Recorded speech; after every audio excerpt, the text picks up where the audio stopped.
What's up, guys? Janet here, aka Game Odyssey, and today we are talking about games that we have on our Switch, but just haven't played for some reason.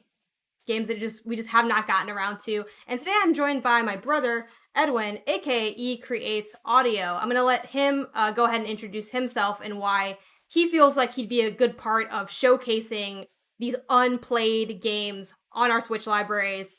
So yeah, take it away. All right, thank you for the introduction. So I am Edwin Garcia, E Creates Audio on all social media. I am a sound designer, musician, kind of all things audio based in life, along with being Janet's brother, which is what I am known on a lot of social media accounts as.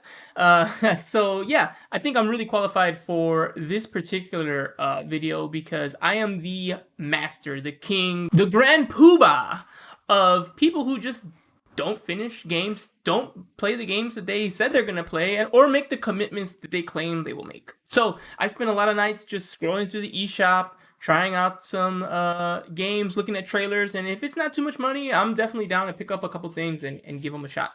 And because of that, I've ended up collecting all these games that never actually got past, downloading and saying, you're ready to play, and I click OK, and then I just leave it alone. So I have a lot of those to share, and I'm excited to share them with you, and excited to see which ones Jenna has on her Switch. And with that being said, I'm going to go ahead and show off my sort of unfinished library of games, and then we're going to switch to Edwin's after that. For a lot of the same things that Edwin described, I love trying out games, but what I love more than that is the idea of trying out those games. So we're gonna go ahead and start at the bottom. I'm having this sorted by total playtime, but I know that's inaccurate because I played Bloodroots while I didn't play this first game I'm talking about, so we'll just kind of ignore that part. But my first one that I want to talk about is this game called Bury Me, My Love. So Bury Me, My Love is a kind of visual novel adventure game, decision-based, dialogue-based, and I actually downloaded this game for free. It was on sale to the degree of being free on the eShop.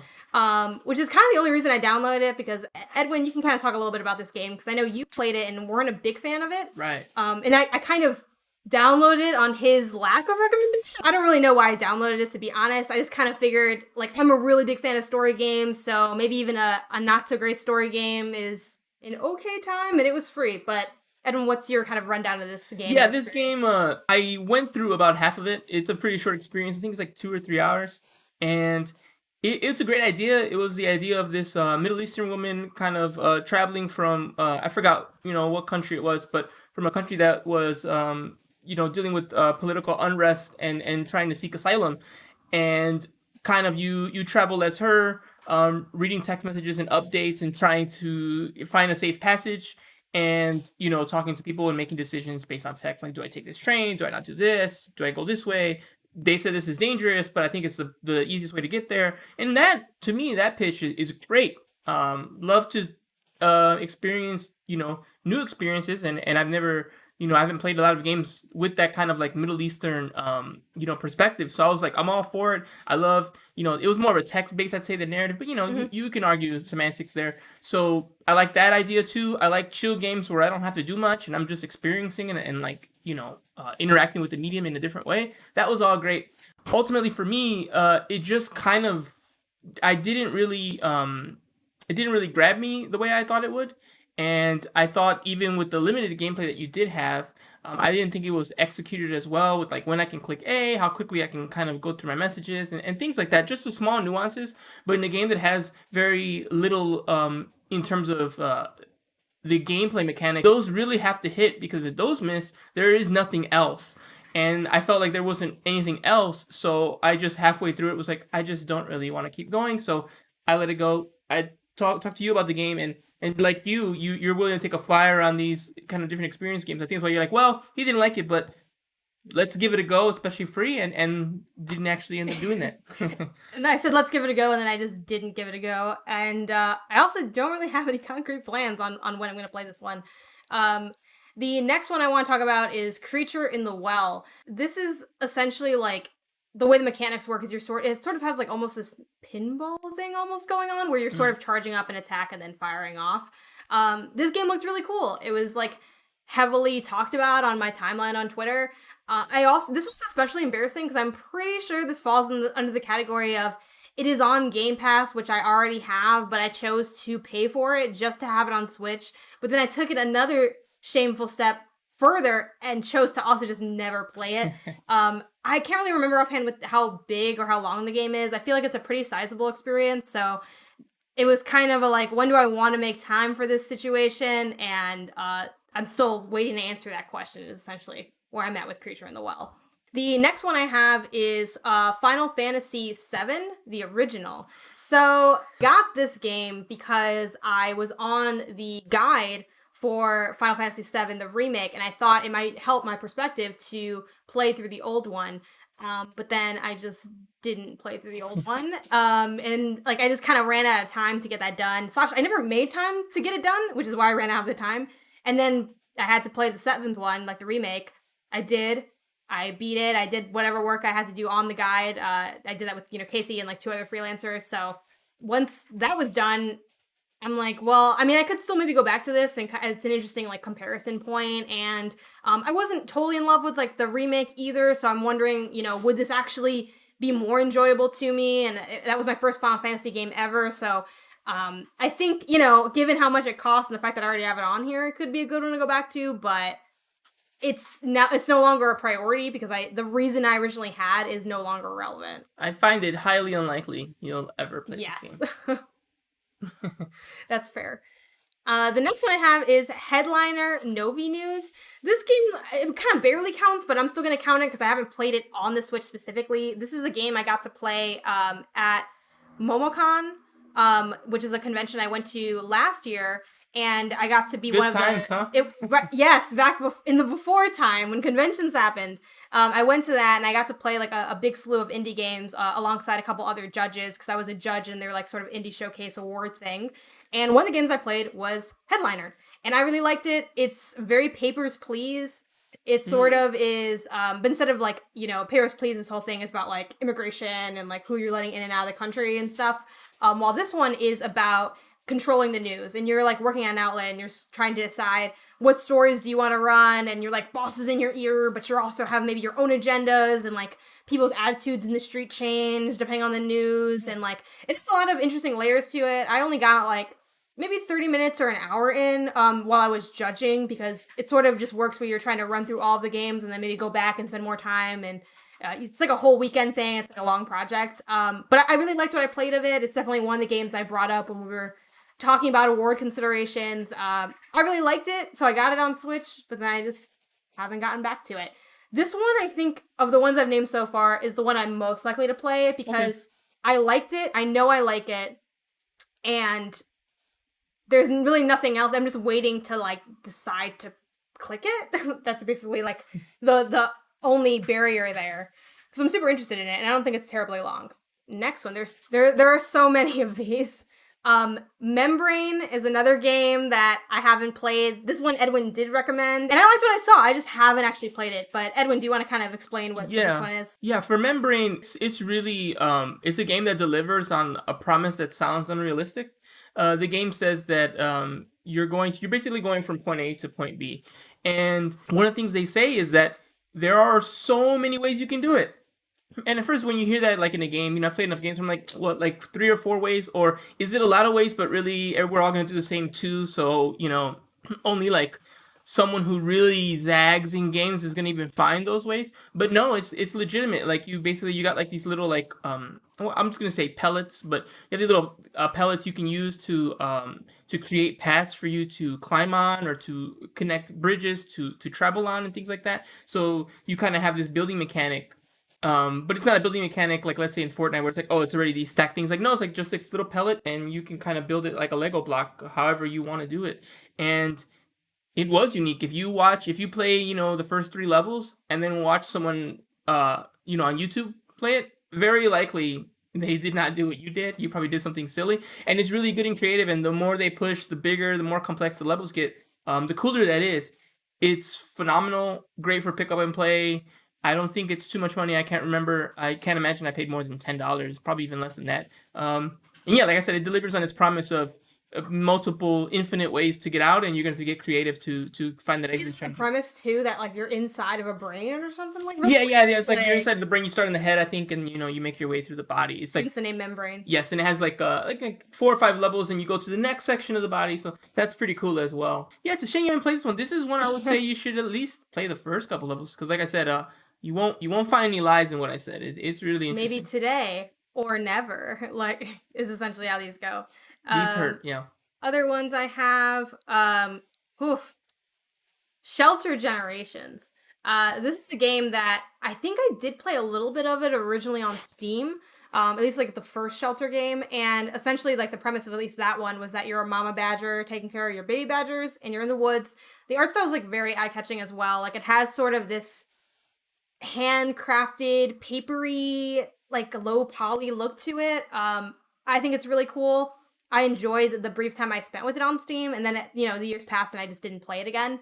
And when I saw they had like a bundle on Switch, I was like, of course. But then I just never got around to it. So this falls under that category of games I know I like because I've played them elsewhere that I bought on Switch to finally commit, but then I didn't end up committing.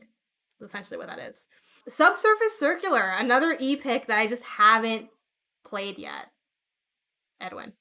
Subsurface Circular is really good. But I watched him play like I think almost all of it. There's two of them. I forgot which one is the first and which one's the second, because it's called Subsurface something. This is the first one, I think. The first one's really good. The second one's also good. They do different things. Although the game is the same kind of concept. It's like a story-based game. You go through text and you make decisions as a robot and AI. And it's really good. It's a mystery. The first one is you are a detective trying to figure out, what's going on. I believe there was like a murder or like a malfunctioning robot. Can't remember that part quite as well, but there's you're a detective trying to solve the case, and you're a robot. And the way you have to solve it is you ride the rails and you just ask people questions who come in, because it's based on an event that I believe happened, on the rail system. So it's really interesting, and as it goes in, it goes deeper, and there's a couple twists that obviously I'm not going to spoil. And yeah, it's just really fun if you like those games. If that sounds like, oh, this is a stupid, dumb game, then yeah, you probably shouldn't play it because you don't like, narrative text games. But if you're interested in those games, I remember there being some level of like, not puzzle solving, but like you had to memorize a pattern or do a certain thing or like recall information. There are times you kind of get essentially a quiz where they're like, well, if you're like, oh, if you talk to John, and then I'm just making up names. You talk to John, and he tells you, well, if you want to know more, go talk to Jacob. And then Jacob comes by and he's like, how do you know all this? And you're like, I know John. He's like, if you really know John, where was he at yesterday? Or like, what's his job? And you're like, oh man, he told me, but I forgot. And they gave you a few options. So it's also tricky because I don't think they make it very clear when you need to know. Mm-hmm. And I think that's actually a good thing because it's like, well, I think in general, if you're paying attention, you should be fine. But with a lot of text games, you can kind of drift off and just start spamming A. If you do that in this game, you might get caught up where you're like, oh, you know what? They made this answer really clear had I been, giving the proper attention. Yeah. So, but you can always make it up and stuff. So that's also cool. Because if you fail, he's like, well, I don't know. If you find out who John is, maybe, I'll talk to you. So you do get a redeeming, opportunity. But yeah, it's good when it does that stuff. And it's a great game. I think it's $5 standard. So again, definitely should pick it up and definitely should play it, I actually think I have more of these than I thought I did. I'm going to bundle these two together, especially because these are ones that I know you haven't played, or at least I'm pretty sure. SteamWorld Dig, or I guess I'll bundle SteamWorld Dig with Astral Chain then, because those are two like well-known games that I also know Edwin hasn't dabbled into. But with SteamWorld Dig and with Astral Chain, like they're both in the same category of people tell me these are really good games. They're out of my comfort zone, but I want to play them. I guess SteamWorld Dig isn't really because it's a platformer, but they're like gaps I have or Switch games that are often recommended. Like, let me check them out, but then I just didn't end up getting around to it. And those are basically the games that I have not played or launched or spent any time with. Though looking at this is also a reminder that I really need to play some of these demos. Like I downloaded some of these demos like, oh great, I can test it out to see if I want to not play it, but download it anyway, and I haven't gotten around to them. So definitely on my short list of things to do, because a demo is always easy to knock out. The point is just to see if you like it, and then if you like it, you can commit to maybe still not committing to it. Is kind of what we've learned. Except the Dragon Quest demo. Probably, no, I'm going to say it. It's the best demo on the Nintendo Switch. Yeah, I think it's like $8 to 13 hours of the game you can play because the game is massive. And I did test out the demo. It was really good. I haven't even finished the demo, but I did like 2-3 hours. But like I said, it's a lot. It's the whole game from the beginning. So and the progress carries over. I think that is why I phenomenal. think Yeah. it was our mutual friend Trey, who does the Nintendo Main podcast, who like talked like ad nauseum about how good this demo was and like He's right. how Best demo on Switch. how nice it is that it like gives you so much time with the game. So yeah, and that's definitely why I downloaded this, because Dragon Quest Builders, at least, like it's like So Builders I'm talking about Quest. yeah, but I have both demos. So like I remember Builders is a game that I'm like legitimately interested in. Admittedly, Dragon Quest I'm not interested in.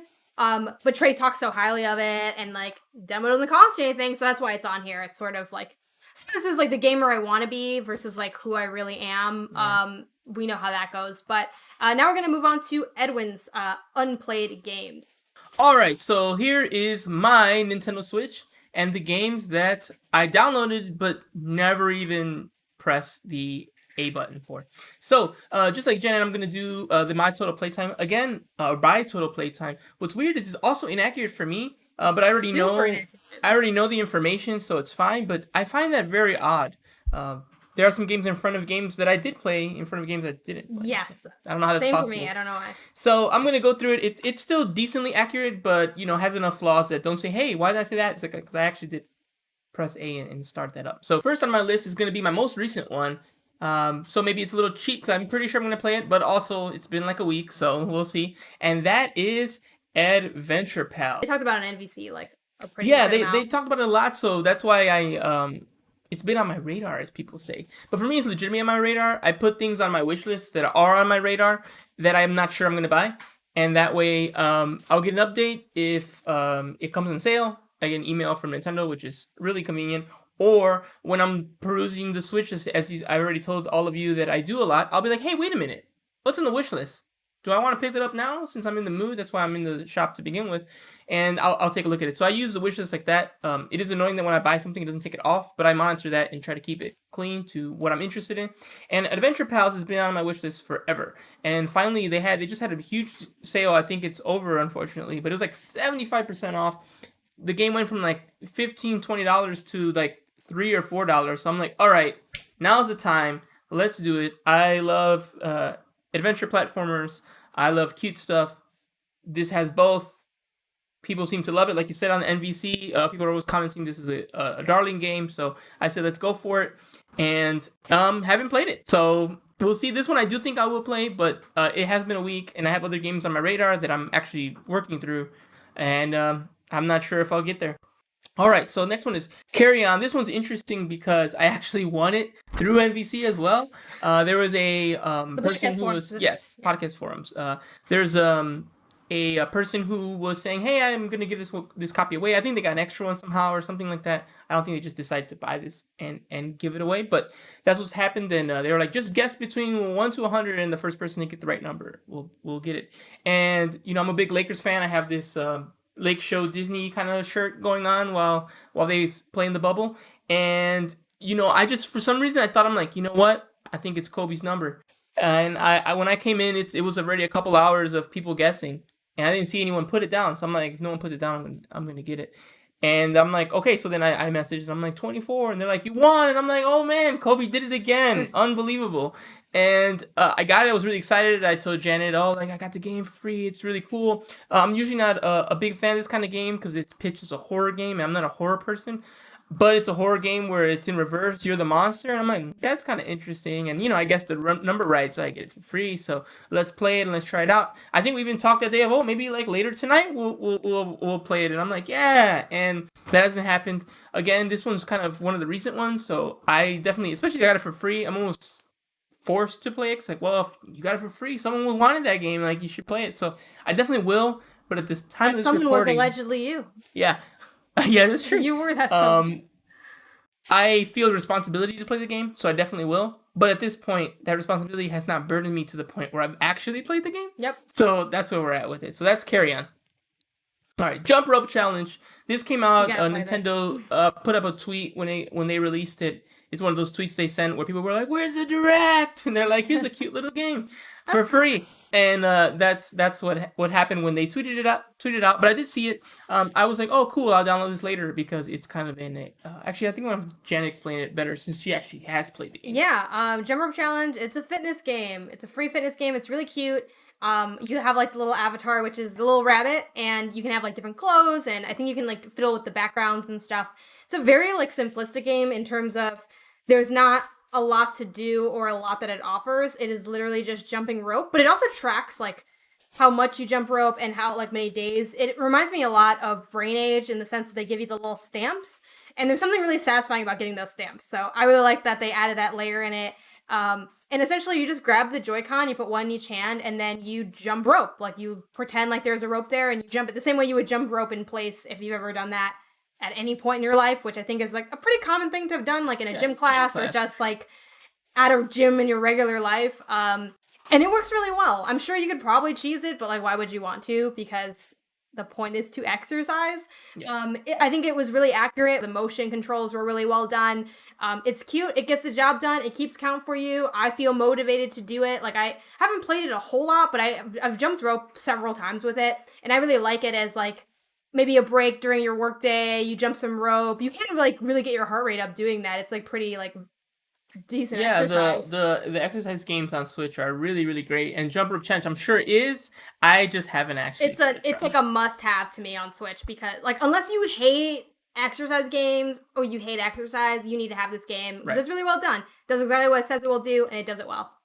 Cool. Yeah, and my next one here is Doom 2. Again, I did actually play the Octopath Traveler prologue demo, so I'm not sure why that's there. But Doom 2, I did not play. This one I feel less guilty about compared to Carry On or even Adventure Pals and Jump Rope Challenge because I have a goal of kind of going through all the Doom games on Switch. I really love the Doom games. For me, I'm not really a big shooty shoots, but that's an OG one I've been playing since the 90s. So I'm pretty good at it. I'm still not like amazing, but I'm good enough where the fact I'm not a shooty shoots doesn't hurt me anymore. Because like, oh yeah, but I've had like 20 years of off and on experience with this. So it's like, okay, I can do this. And I bought Doom 1, Doom 2. I think I even bought Doom 3. And I'm almost done with Doom 1. I've gone through like I think half the game and then have just kind of got off of it. But I bought Doom 2 saying, oh, I'm going to finish this like soon. Let me get this one. So I kind of bought it in part of the hype of going through all the Dooms on Switch. But I haven't gone through it. I haven't opened it or played it. But again, less of a faux pas because I'm still not done with Doom 1. But technically, who knows? Maybe I never do it. And I'm just like, hey, you got Doom 2 on here? And I'm like, oh, yeah. And maybe one day it becomes victim of not enough, gig backup memory space. This is saying that I was going to the re-downloaded software. Like that would be a whole nother thing. Yeah. And my final one is Bastion. So Bastion was one of those indie darlings in the early 2010s that was part of the whole rise of indies with Fez and Super Meat Boy and all that. And this was one of those indie darlings everyone said you have to play. I was just coming back into games, so I missed all that stuff. And when I heard about it, I was like, oh, these are the indie darlings that are taking us away from Call of Duty and stuff like that. That was kind of the narrative that was being pitched. Like, here's the artists just making games for love, even though there is a price attached to them. Oh, shade. But, it was part of that whole indie craze. So it's been on my radar since I kind of came back into games, but I just haven't gotten around to it. And I still haven't gotten around to it. I got around to buying it, though. I purchased it and said, okay, I'm going to play it now that it's on my Switch. Great. I've been wanting to play Bastion for like 8 years. And of course, never actually got, into it or played it. And I'm just not sure if I will, to be honest, because I've had all this time and I haven't. And now that I have it, I still haven't. But I'm glad I at least bought it. So that's cool. But haven't played it and not sure when that will happen. Yeah, I played this game actually a little bit. I played it on Steam. I'm trying to remember all the details of it. I believe it's categorized as an action RPG. So I honestly don't think you'd like it that much because I wasn't that into it. Now I've spent very little time with it. So this is not an indictment on the actual quality of the game. It just didn't really grab me in terms of what I normally like to play. The only reason I bought it is because it comes so highly recommended. Every now and then when something's so highly recommended, I'll actually give it a try. So I kept an eye on it, and I'm still keeping an eye on it on my Switch. That's all my games. Yep, that's all 5. All right, well, there you go. Those are our games that we just. What would you even categorize this as? Games we games haven't we played. bought but haven't played. Games we bought So but haven't. I'm sure you have some on your Nintendo Switch, and I want to hear about the games that you bought but haven't played. Yeah, so comment below what those games are for you.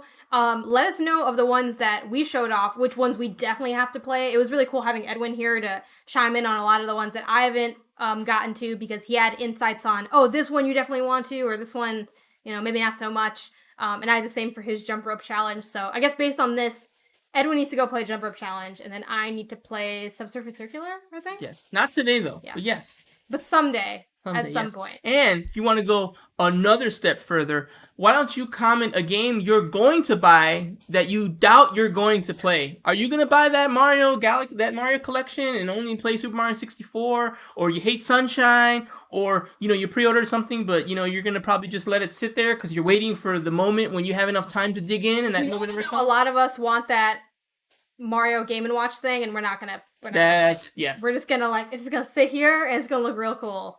But yeah. Yes. All right. So if you enjoyed this video, be sure to give it a thumbs up, tap the bell, subscribe, and I will see y'all here next time. Bye. Later.